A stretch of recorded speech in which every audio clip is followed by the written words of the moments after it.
আসসালামু আলাইকুম আরহামতুল্লাহি ওবারকাতু।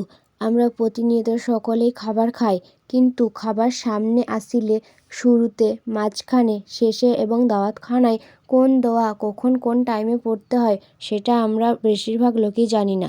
আজকে সেই দোয়ার সম্পর্কে ভিডিওটিতে আলোচনা করা হলো।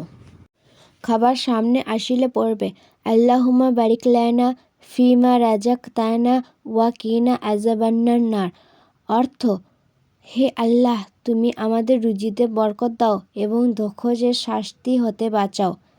খানা শুরু করিলে পড়িবে বিসমিল্লাহি ওয়া আলা বারাকাতিল্লাহ।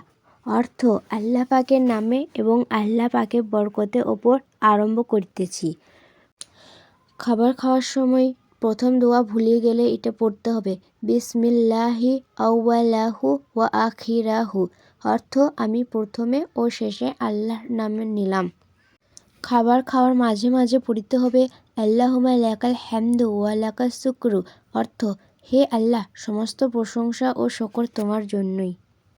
খাবার শেষের দোয়া আলহামদুলিল্লাহিল্লাযী আত'আমানা ওয়া সাকানা ওয়া জাআলানা মিনাল মুসলিমিন। অর্থ, সমস্ত প্রশংসা ওই আল্লাহর, যিনি আমাদিগকে খাওয়াইয়াছেন ও পান করাইয়াছেন এবং আমাদিগকে মুসলমানের মধ্যে রাখিয়াছেন।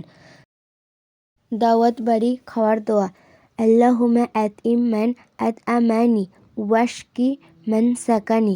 অর্থ, হে আল্লাহ, আপনি উহাকে খাওয়ান যিনি আমাকে খাওয়ালেন এবং পান করান যিনি আমাকে পান করাইলেন। এইরকম আরও সুন্দর সুন্দর ইসলামিক ভিডিও পাওয়ার জন্য আমাদের চ্যানেলটিকে সাবস্ক্রাইব করে আমাদের পাশে থাকুন।